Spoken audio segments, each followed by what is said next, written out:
0.07 Celsius of warming would be prevented. Zabránilo by se tím 0,07 stupňů Celsia oteplení. And this would represent about 2% of global GDP. A představilo by to asi 2% světového HDP. Which is very slightly above the cost of doing nothing. Což je mírně nad náklady na. However, this is based nic. on a government estimate of how little it would cost to make global warming go away. No jo, jenomže to vychází z vládních odhadů, jak levné by bylo s tím oteplováním bojovat. Like all government estimates, it is probably wildly optimistic. Jakožto všechny vládní odhady, je to pravděpodobně přehnaně optimistické. In any event, as we say on the London insurance market, a rozhodně, jak říkáme, v Londýně na pojišťovacím trhu, if the cost of the premium exceeds the cost of the risk, pokud cena pojistky přesahuje náklady toho rizika, proti kterému se pojišťujeme, don't insure. Tak si to nekupujte, tu pojistku. Sit back and enjoy the sunshine. Posaďte se, opalujte se. And don't worry about global warming. Nedělejte nic a nedělejte si žádné starosti s globálním oteplováním. It's cheaper to do nothing. Je levnější nedělat nic. And let our grandchildren clear up the mess we leave behind. A nechat naše vnoučata, aby uklidili ten nepořádek, který jsme my tady po sobě zanechali. Here is how little difference the American bill to make global warming go away would have made to global temperatures over the next 100 years. Když se podíváme, ten americký zákon Cap and Trade, jaký minimální účinek na globální teploty by měl, kdyby byl schválen. Here is how little difference it would make to sea level. Tady se podíváme, jak nepatrný účinek by to mělo na stoupání hladin oceánu. By now you will be getting the idea. Teď už asi pomalu chápete, that all policies to stop global warming, že veškerá politika boje proti globálnímu oteplování, by regulating carbon dioxide emissions, která jde cestou regulování emisí skleníkových plynů, are the least cost-effective abuse of taxpayers' money in human history. To největší nesmyslné plýtvání peněz daňových poplatníků, jaké kdy tato planeta viděla. In the UK, the law is that we will reduce our carbon emissions 80% in 40 years. V Británii jsme přijali zákon, že do roku 2040 redukujeme svoje emise skleníkových plynů o 80%. This will cost 4.2% of global GDP. To nás bude stát 4,2% světového HDP. Which indicates that the UK government is twice as honest as the US government. Což naznačuje, že britská vláda je poctivější vůči veřejnosti, je to dvakrát, než but 4 times as stupid. 4krát tak hloupá. Because unlike the US government, it is actually implementing a policy to try and make global warming. Protože britská vláda, na rozdíl od americké, skutečně zavádí do praxe tu politiku proti oteplování. Now we apply this series of equations a nyní tuto sérii rovnic budeme aplikovat na to a single wind farm. Jednoduchou jednu větrnou farmu. The largest wind farm in the world. Je to konkrétně největší větrná farma na světě. The discounted subsidy to that wind farm is nearly $2 billion. Diskontované dotace na tuto farmu jsou téměř 2 It would forestall 0.000002 Celsius. A zabránila by in the next 20 years. No to 4 nuly, 5 nul dokonce, celých 2 stupňů Celsia. And that would cost 28% of global GDP. Toto by stálo 28% globálního HDP. But the government will be continuing to pay that subsidy all the way until 2030. Přesto vláda bude tyto podpory vyplácet dál až do roku 2030. How stupid is that? Není to hloupý? And let us now look at a small wind turbine, just one of them, on the roof of a school in the English Midlands. Teď se podíváme na jiný příklad. Jedna jediná větrná turbína na střeše jedné školy v Anglii. The cost is only $9,000. Náklad je pouze $9,000. You can see how little warming that would forestall. Takže si asi dokážete představit, jak málo globálního oteplování se tím zabrání. If all measures to make global warming way were that useless, a kdyby všechna opatření proti globálnímu oteplování byla takto marná a neefektivní, nearly 400% of global GDP would be swallowed over the next 20 years. tak by za příštích 20 let nás to stálo skoro 400% světového And that would be HDP. nearly $1 million per head of the global population. Což by znamenalo skoro $900 milionů na osobu. Peter Mack has promised that he will pay my $1 million for me. Petr Mach slíbil, že za mě ten můj milion zaplatí. But here is the silliest method of making global warming go away that I have yet discovered.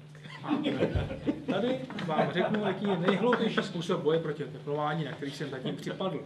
This is the London Bicycle Hire Scheme. A to je londýnský systém půjčování těch bicyklů. No. They spent $130 million Že oni utratí $130 milionů buying just 5,000 bicycles. Na to, že na pouhých 26 000 bicyklů. At a cost of $26,000 per bicycle. Za cenu $26,000 per bicycle. It's unbelievable, I know, but $26,000 per bicycle. That would once again forestall virtually no global warming at a cost of 100,000 trillion per Celsius of warming prevented. 3,000% of global GDP, you can see the figures on the screen, and $7.5 million per head of global population. Mr. Mach cannot even afford that. In any event, China is now the world's largest emitter. Největším emitentem CO2 je dnes Čína. So even if we go back to the Soviet era and try to close the Czech Republic's economy down, takže i když se vrátíme zpátky k sovětské ekonomice a budeme se snažit zlikvidovat českou ekonomiku vůbec, it's not going to make much difference. tak stejně se to na globální úrovni nějak neprojeví. Because the increase in China's emissions Protože zvýšení emisí v Číně will extinguish the entire annual emissions of the Czech Republic in approximately 7 days. Vykompenzuje celé emise České republiky asi za 7 dnů. Even if I know that your parliament takes great pride in complying with the Kyoto Protocol. Vím, že váš parlament se hrozně pyšní tím, že dokáže plnit a že plní oddaně Kyotský protokol. Here is how much difference there would be to global temperature if everyone complied with the Kyoto Protocol. Tak se podívejme, jaký vliv to mělo na globální teploty, kdyby každý stát na Zemi plnil Kyotský protokol. Less than 0.2 Celsius by 2100. Do roku 2100 méně než 0,02 stupně Celsia. Clearly, this is not a sensible policy. Zcela zjevně to není rozumná politika, která by se vyplatila. Your parliament should not be proud of it. Váš parlament by se tím neměl pyšnit, není čím. It should be ashamed of it. Pak by se měl stydět. And it should copy the United Kingdom. A měl by napodobit Velkou Británii, in talking about compliance with the protocol, která hovoří hlasitě o plnění protokolu, without actually complying. ale ve skutečnosti proto nic nedělá. So, trying to make global warming go away by regulating CO2 že snahy zabránit globální oteplování tím, že budeme regulovat CO2, is very expensive. to je velice drahé. Adapting to the consequences of any more warming that may arise is very cheap. Naproti tomu adaptovat se, přizpůsobit se na jakékoliv oteplování, kterému dojde, je daleko levnější. Therefore, we should close down the IPCC Tudíž bychom měli zrušit klimatický panel and the EU OSN, carbon trading scheme měli bychom zrušit evropský systém obchodování s uhlíkovými povolenkami and borrow an idea from the Soviet Union a měli bychom se inspirovat jednou ideou ze Sovětského svazu and send all the climate scientists and environmentalists to a re-education camp. a měli bychom všechny klimatology a úředníky IPCC poslat na převýchod. And our third big question for today A naše třetí otázka is carbon dioxide really a worse threat than poverty and disease? je oxid uhličitý skutečně horší hrozbou pro lidstvo nežli chudoba a nemoci? Because everything we spent on making global warming go away Protože všechno, co utratíme na boj s oteplováním, is money we can't spend making poverty and disease go away. jsou peníze, které potom chybí v boji proti chudobě a This is nemoci. what economists call the opportunity cost. Ano, ekonomové tomu říkají cena za příležitost. First of all, there is an extremely self-evident correlation between life expectancy in years Jako první věc tady vidíme takovou zjevnou souvislost mezi očekávanou and délkou života CO2 emissions per capita, a mezi objemem emisí skleníkových plynů na hlavu, nation by nation. a to v každém státě. The bigger populations have larger circles.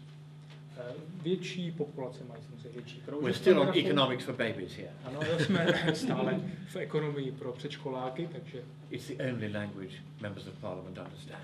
ale to musíme, protože složitějším věcem by poslanci nerozuměli.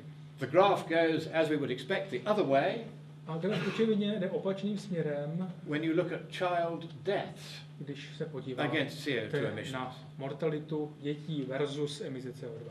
The more we emit CO2, Čili čím více oxidu uhličitého the fewer of vypouštíme, our children die. tím méně našich dětí zemře. CO2 is good for you. A oxid uhličitý prospívá vašemu zdraví. Or we could go the other way and deny to the developing countries the economic growth that we have already enjoyed. A mohli bychom mít také tím směrem, že bychom chudým rozvojovým zemím upřeli ten hospodářský rozvoj, který jsme si užívali my v posledních staletích. The energy source would be timber. A s tím, že jediným zdrojem energie by bylo dřevo. Energy transmission would be on the backs of the poor people. A k transportu by se používaly místo automobilů záda chudých lidí. And energy use would be in smoke-filled huts. A energie by se používala ke generování kouře v chudých chyších. Where the soot would kill the children from respiratory diseases. Je samozřejmě, jak se ten kouř hromadí, tak se v plicích lidí a dětí hromadí a ty potom umírají na respirační onemocnění. That is the brave new world that the Greens actually want. A toto je ten nádherný nový svět, který pro nás připravují zelení. Supposing we spent just $8 Představme si, že pouze $8 bychom utratili, as the Royal Commonwealth Society for the Blind spent on saving the sight of this lady. tak jako byly utraceny zdravotními organizacemi na tuto paní, aby za tyto peníze jí byl navrácen zrak. $8 saved her sight. $8 jí zachránilo její oči. That $8 was better spent than all the trillions now being spent on making global warming go away. Těchto $8 byly lépe utracené peníze, než byly všechny ty miliardy utracené za boj proti oxidu uhličitému. Here is what the Right to Food rapporteur of the UN has to say about all this. Teď se podívejme, co reportér z organizace Právo na potraviny k tomu má co říct. Herr Jean Ziegler said this. Pan Jean Ziegler říká toto. When millions are going hungry, Když miliony hladoví, it is a crime against humanity pak je zločinem proti lidskosti, that food should be diverted to biofuels. aby se z potravin vyráběl benzín. And in the background you see this was before the earthquake in Haiti. To bylo ještě před Even zemětřesením before the earthquake. na Haiti. The poor people in Haiti were living on mud pies made with real mud. A chudí lidé na Haiti v té situaci po zemětřesení potom se živili kde čím, včetně potravin se You can sbíraných see them bahna. in the photograph here. Vidíte je tady na fotografii. The price of a mud pie before the biofuel scam Skutečně cena koláče z bahna was 3 US cents. byla 3 americké centy. It's now 6 US cents. Dnes je to 6 amerických centů, Because the price of food has doubled protože cena potravin se tam zdvojnásobila. as a direct result, according to the World Bank, A podle Světové banky toto zdvojnásobení ceny je i přímým of the důsledkem diversion of millions of hectares of land from growing food for people who need it No, je to jasný důsledek toho, kolik zemědělské produkce se konvertovalo z výroby potraviny na výrobu to biopaliv. growing biofuels for clunkers that don't. To growing biofuels for clunkers that don't. Yes, I've already said You've already before. right, yes, wonderful. And here is a cartoon which makes the point. Tady vidíte kresbu, která to ilustruje. I'm busy saving the planet. Oh, that's really nice. Takže tady pán tankuje auto a říká, nemám čas, abych vám dával almužnu, tankuji, aby zachránil planetu. But I have also been asked to add a segment on the political cost of all this. Ale měl bych také zmínit něco o politických nákladech toho všeho. We begin then with the draft Copenhagen Treaty of September the 15th, 2009. 2009 tady byla kodaňská konference a návrh kodaňské smlouvy. This is what it said, that there would be a new world government. A tam se píše, že by chtěli vytvořit novou světovou vládu. And this is the first time I have seen the word government used in this context in any international treaty. Je to poprvé, co jsem pojem vláda viděl použitý v tomto kontextu v nějakém světovém dokumentu. And the government was going to be ruled by a series of bureaucracies. S tím, že tuto vládu budou řídit byrokraté. This is a bureaucratic coup d'état. Což je v podstatě takový byrokratický puč. There will be no more free markets. To znamená, že by nebyl žádný volný trh. Because in future the world government will set the rules of the market. Protože v budoucnosti světová vláda bude stanovit pravidla trhu. As paragraph 36 of Annex 1 of the draft makes quite clear. A jasně se to říká v odstavci 36 první přílohy návrhu kodaňské smlouvy. The economic cost would be huge. Ekonomické náklady by byly obrovské. The wealthy nations alone would be made to pay a tax of 2% of GDP. Jenom bohaté země by platili daň o velikosti 2% HDP. A further 2% tax on all financial transactions. Další 2% by se platila ze všech finančních transakcí. And that's in addition to all the very expensive measures to make global warming go away. A to ještě navrch k těm všem opatřením proti globálnímu oteplování, o kterých jsme tady mluvili.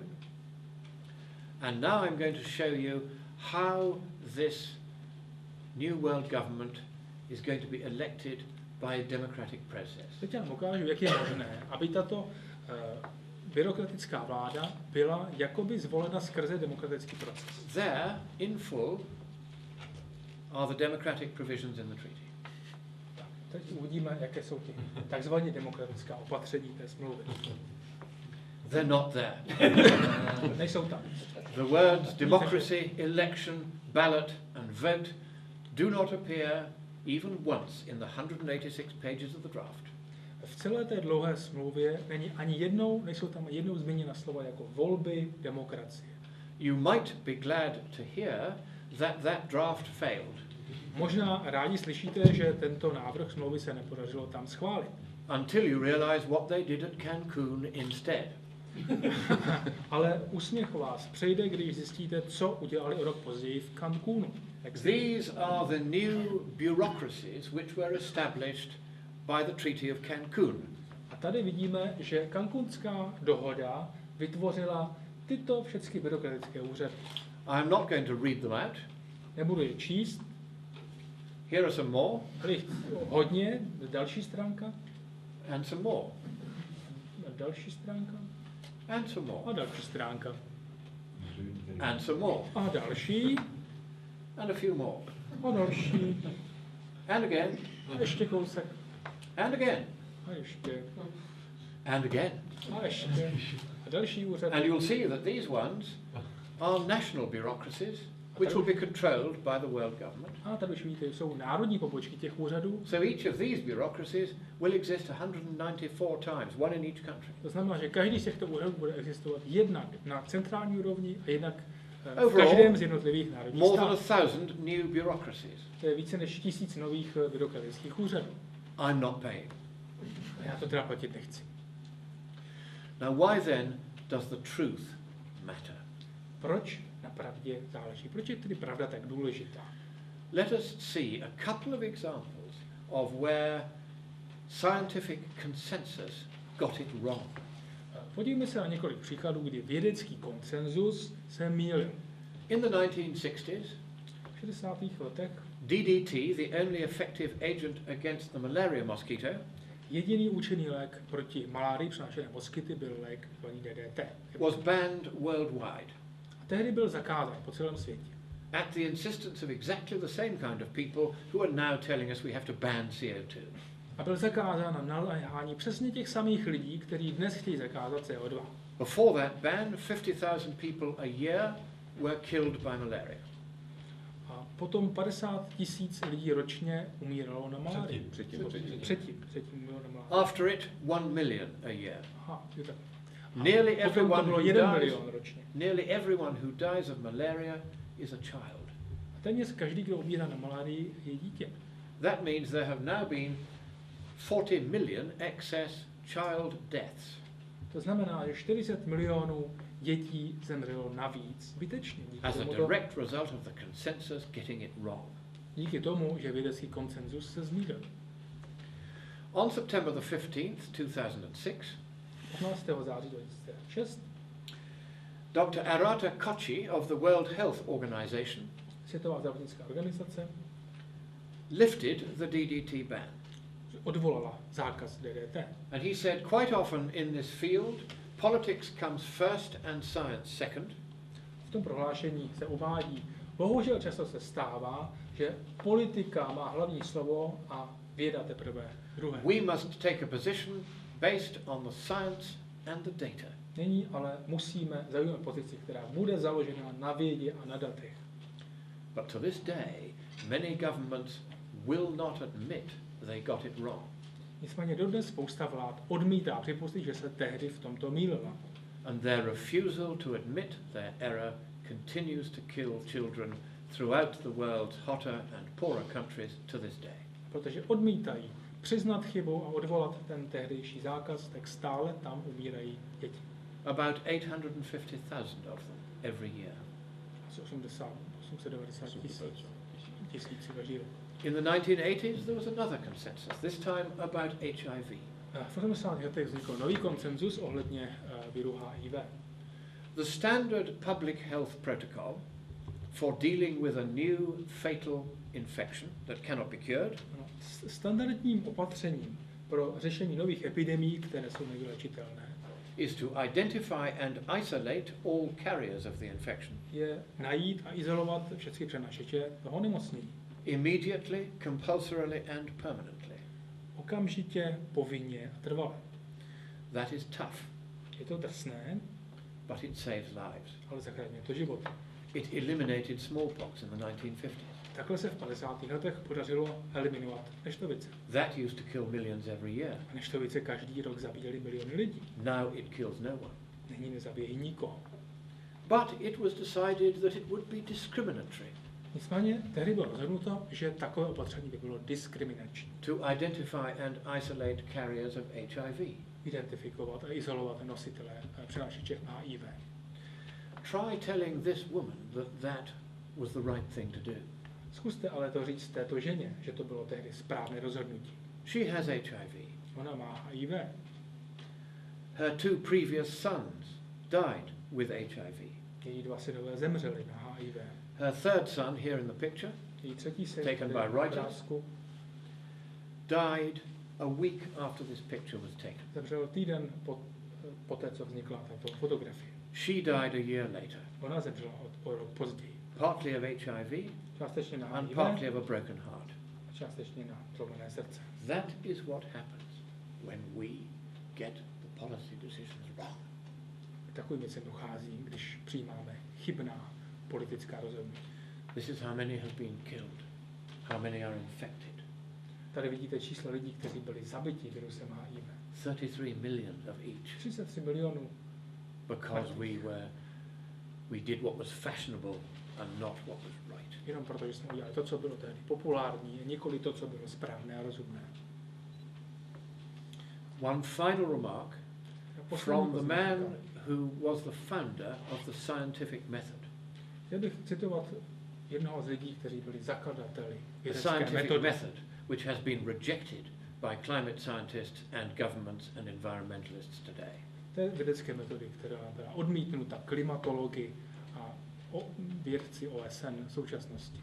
Abu Ali ibn al-Hassan ibn al-Hussein ibn al-Hussein ibn al-Haytham was as proud of his ancestry as I am of mine.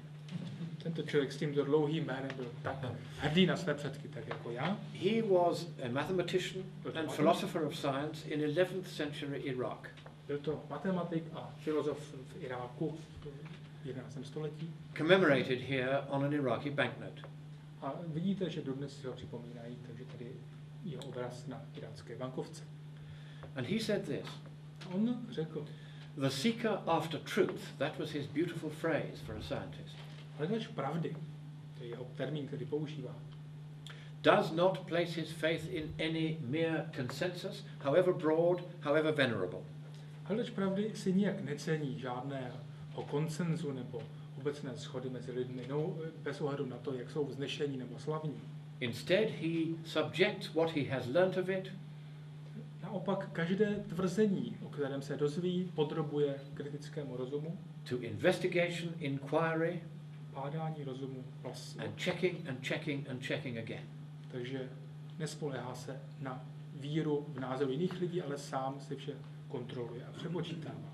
The road to the truth, said Al-Haytham, is long and hard.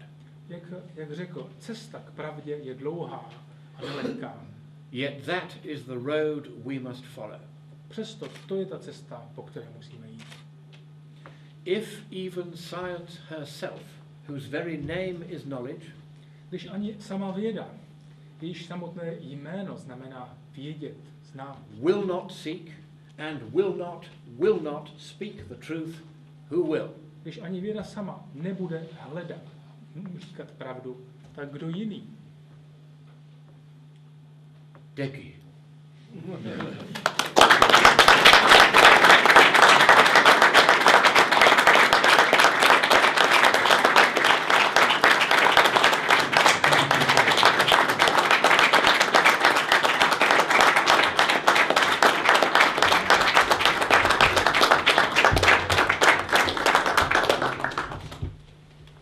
Thank you very much, Mr. Monckton. I think we can have some time for questions if you... Be delighted to do. Okay.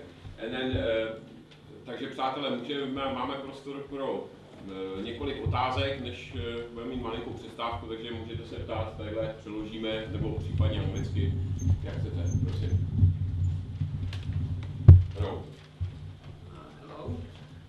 I can imagine that the global alarmists are trying to marginalize everyone who's not a climate scientist or something like that. But there is quite easily accessible non-governmental international panel on climate change and its report.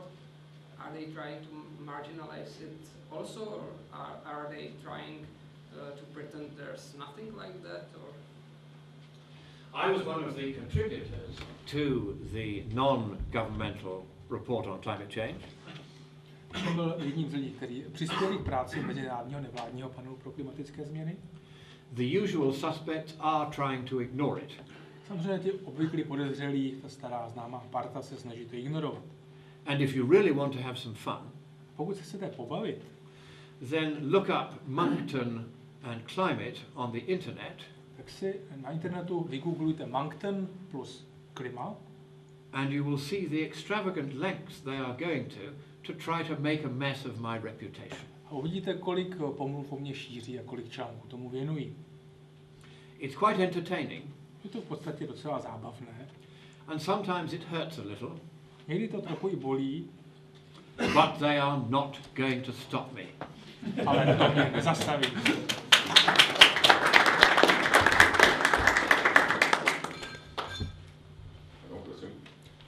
Thank you very much for your interesting lecture. I would be interested also to know what is the underlying motivation for the scam that I haven't heard from your speech so far. Well, here we stray from science into guesswork. No, že to bychom se od čísel a vědy posouvali k spekulaci. But I guess that we have a coalition of vested interests. Je tady prostě ale souhra různých zájmů. Politicians in search of an issue that will make them feel important and be rich.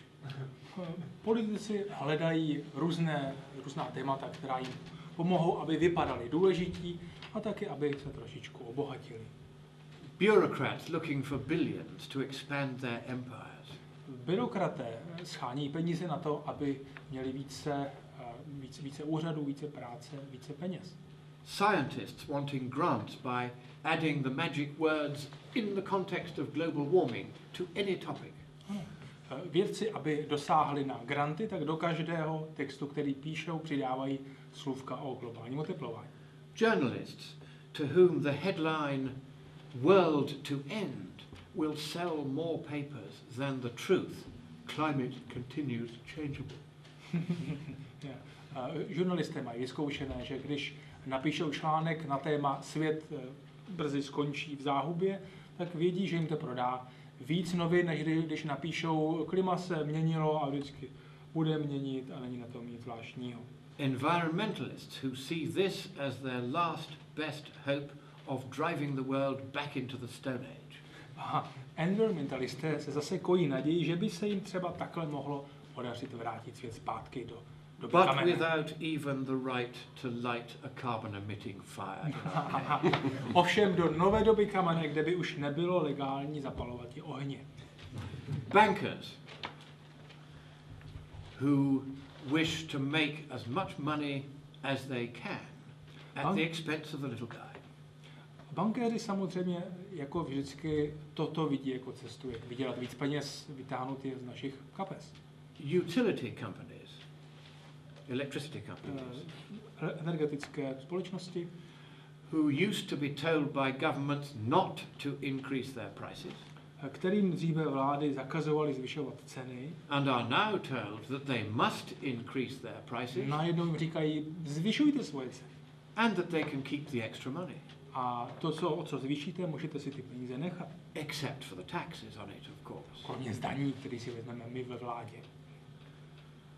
Constructors of windmills and solar panels. Lidé, kteří staví větrníky a ty solární panely. In the Czech Republic, you know how much money has been made out of solar panels. V České republice máte jasný příklad, víte, kolik u vás tito lidé vydělali na fotovoltaice. And you know how much difference it's made to global warming. Jistě jste sami pocítili, jak velký vliv to mělo na globální oteplování. Landowners who merely sit back and allow other people to put windmills on their land. A pozemkoví vlastníci, kterým stačí, aby pouze nikomu povolili na jejich pozemek umístit jadernou farmu nebo solární panely a vydělávají peníze. Millions of dollars a year in revenue. Každý rok čistou na rentě vydělají prostě miliony dolarů. And in Britain they are even paid when the windmills are not turning. A v Británii se jim dokonce i platí za to, že nebudou vyrábět elektřinu v těch větrníkách. As I think I may have said before in this talk, we are in Toy Town here. A jak jsem řekl, je to tady, je to jako blázni. The policy is mad, but there are many people getting rich about it, getting rich from it. Tak se to vypadá jako celé šílenství, ale v podstatě to má logiku, protože spousta lidí v tom vydělává. To summarize the economic consequences of what is happening, A kdybych měl shrnout hospodářské dopady toho, co se tu děje, the global warming scam represents the largest transfer of wealth from the poor to the rich in human history. takže se dá říct, že velký podvod s globálním oteplováním znamená největší transfer bohatství z kapes chudých do kapes těch bohatých vůbec v dějinách. And that's your answer. No, to je vaše odpověď. Byl pan Pánek nejdřív. Potom si I nechá na have a follow-up Yeah, follow. on your Did answer. Okay, all this said, it's beautiful, charts are beautiful, and the size of people who are on the other side is enormous. Okay, so where is that beacon of light which would spark the other side to fight it and turn it back or destroy it, because we can talk about it and have fun with it for all night, but I would expect that the point here is to find a solution how to fight it. So what it would be? Well, I don't do propaganda. I don't do campaigns. Já se nezabývám propagandou, nedělám žádné kampaně. What I do is simply a little bit of simple science, because that's the only way to get through to the politicians Já se pouze snažím přispět k vyjasnění vědy. and simple economics. Dělám trochu jednoduché ekonomie. And if we quietly, continuously, simply tell the truth, A pokud budeme dál takto klidně, přesvědčivě a jasně říkat pravdu, it doesn't matter how many people we think are on the other side. tak nezáleží na tom, kolik lidí si myslíme, že je na druhé straně. In the end, magna est veritas et prevalet, great is truth, and mighty above all things, we will win. Nakonec prostě pravda zvítězí. Pan Pánek. My lord, I have a question for I know this was economics for babies and ministers, but I'm not really satisfied because it's not economics. Economics is cost-benefit analysis, and I know Al Gore and IPCC only talk about the cost as did you. But what are the benefits of global warming? If you say the cost is 2% of GDP, what are the benefits? Are there any estimates about that, or how is that? Well, there are indeed. Up until about 2 Celsius of warming compared with today, the results are beneficial, so it is thought. After that, it goes into net cost territory. Podle toho, co já vím, tak až do oteplení, které jde, řekněme, 2 stupně nad současné teploty, by ten účinek oteplení měl být pozitivní, teprve nad touto hladinou čekáme, že by byl spíš negativní. I have, of course, excluded both co-benefits of warming and co-benefits of various strategies to mitigate warming. To ale tam nezahrnuji další vedlejší pozitivní dopady oteplování a boje proti oteplování. Because all of those are subject to a great deal of argument. Protože to bychom se tady nedohodli, to by bylo moc složité, nejasné. Whereas there is no argument about what is the cost of inaction. Nicméně není žádného sporu o tom, jaká je cena toho nedělat nic. And if you use the equations I have demonstrated here, there is no argument about the cost of various mitigation measures. Pokud tedy použijete ty rovnice, které jsem tady ukazoval, tak není žádného sporu o tom, jaké jsou náklady těch opatření na boj. One can therefore set the cost of each mitigation measure. Takže potom můžete porovnávat cenu každého opatření na boj proti klimatu against the well-established cost of inaction. Můžete to porovnávat s tím, kolik by nás stálo nedělat nic.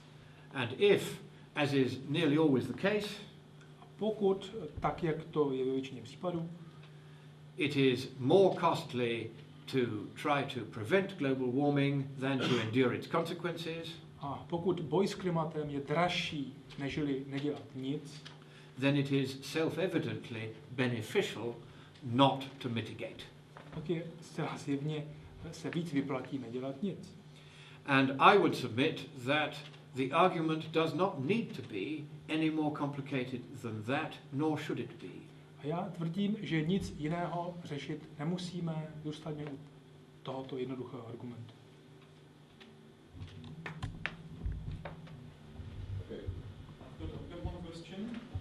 Last one, Mr.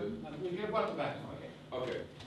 So, I would like to ask you, you're in the company which pretty much favors the getting out of EU, which would definitely help us in a lot of these topics. But what would be the all the steps necessary to get out of these treaties which were passed and which set up this new legislative body for the world government? What would your recommendation to Czech Republic be in this field? Right? You enact an act of your parliament containing the following words. Stačí, aby váš parlament schválil zákon, který bude obsahovat tuto formulaci. One, Za prvé, all the European treaties are hereby repealed. veškeré evropské smlouvy jsou tímto revokovány. Two, Za druhé, bye bye. nazdar.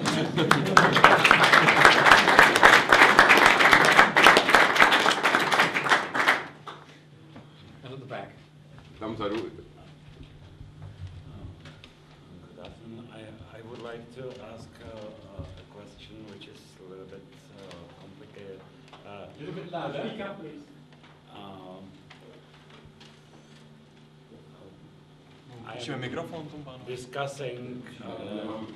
I'm discussing long time with my friend in United States who is a nuclear physicist some questions about this global warming, and what is very interesting that he is nuclear physicist and he always promotes this anthropogenic global warming thing, and he says to me that the reason why he is promoting this is that for him it seems to be a good way how to push through the nuclear energy before it's too late for like humankind to switch from the fossil infrastructure to nuclear energy before it's too late. And we are always like have a quarrel about this because I am against telling lies. And what do you think about this motivation of somebody who is promoting something which is clearly like knowing that it is untrue for some like political or technological aim or goal for him, for his profession, or maybe even mankind? What do you think about this? First of all, telling lies is naughty. Za prvé, lhát se nemá. Secondly, you need to remind your friend that there is such a thing as the free market. Za druhé byste měl svého přítele informovat, že existuje věc, která se říká volný trh. At the time when fossil fuels begin to become scarcer, they will also become more expensive.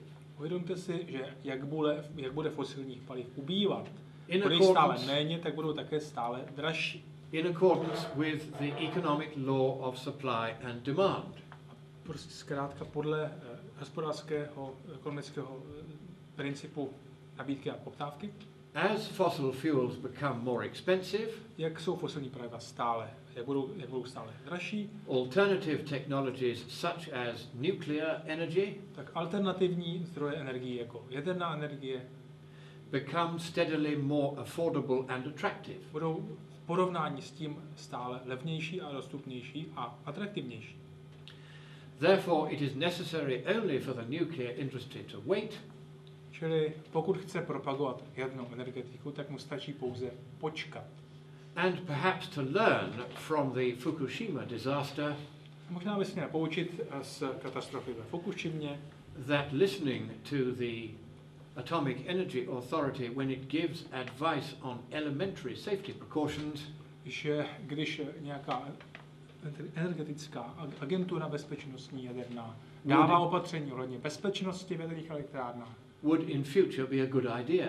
Tak by možná nebylo špatné se podle toho zařídit. However, thanks to the discovery of shale gas, nicméně díky objevu nových nalezišť plynu in very large quantities worldwide, to jsou břidlice, které se nacházejí v břidlicích po celém světě, and also thanks to the discovery of techniques for extracting it efficiently and cheaply, a díky vynálezu nových technologií, které umožňují tento plyn těžit významně a levně. The day of peak fossil fuels is now thought to be something like 200 years away. To dnes vypadá, že vyčerpání fosilních paliv už je najednou zase někde až v 200 let budoucnosti. So if the nuclear industry wishes to compete with fossil fuels, takže pokud jste jaderná energetika soutěžit s fosilními palivy, it must stop playing the political games your friend has been playing. Musí přestat hrát tyhle ty politické hry, co zkouší váš známý. Go back to the drawing board. Měli by se vrátit zpátky k rýsovacímu prknu. And design cheaper, better, and above all safer nuclear power. A měli by navrhnout zkrátka, jaderné elektrárny budou bezpečnější, levnější a efektivnější. But they already are. Not against tsunami, Germany and Czech Republic. Okay. So the last question, if any. If not, so thank you very much for an interesting presentation, and I hope you stay with us and having a discussion further. And I would like to welcome you for a coffee break for like 15 minutes before we jump to another money story. Hopefully it will be so clear and so easy as this bean game for ministers of Mr. Monckton. Thank you very much.